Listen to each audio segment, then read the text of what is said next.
Každý deň je dar a často prehliadame jeho skutočnú hodnotu. Niekedy potrebujeme pripomienku, aké krehké a cenné je skutočne život.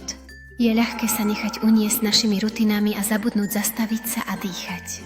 Každý dých je však zázrak, ktorý nás udržiava. Predstavte si, že sa jedného rána zobudíte na mieste, kde je čistá voda a výživné jedlo luxusom, nie právom.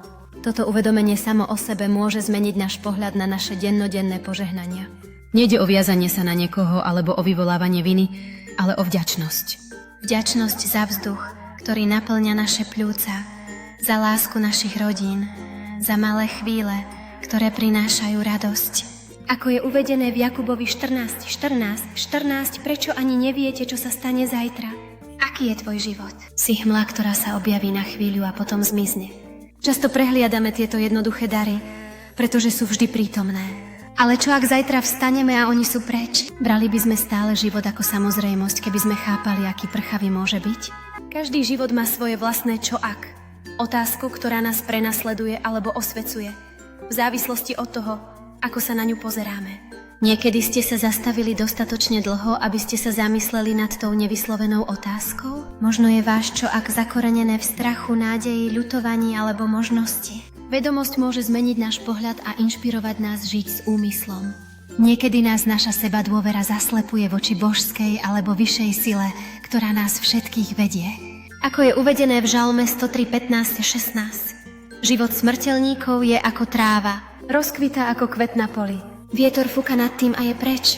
A jeho miesto si ho už nepamätá. Zabúdame, že naša sila, naše prežitie často závisí od neviditeľných síl, ktoré presahujú naše chápanie.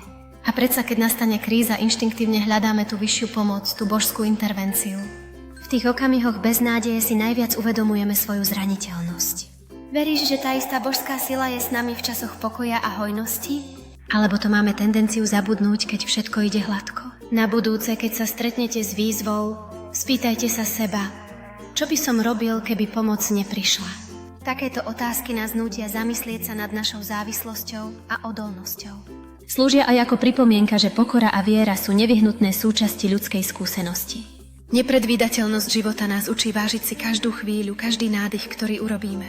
Mali by sme si ctiť tú krehkú rovnováhu existencie s vďačnosťou a pokorou, pretože na konci nejde len o prežitie, ale o zmysluplný život. A uznávajúc požehnania, ktoré nás udržiavajú, aj keď sa život zdá byť obyčajný. Ak sa pozrieme na Žalm 90, verš 9. Všetky naše dni prechádzajú pod tvojim hnevom. Končíme naše roky s povzdychom. A Žalm 90, verš 12. Nauč nás počítať naše dni, aby sme získali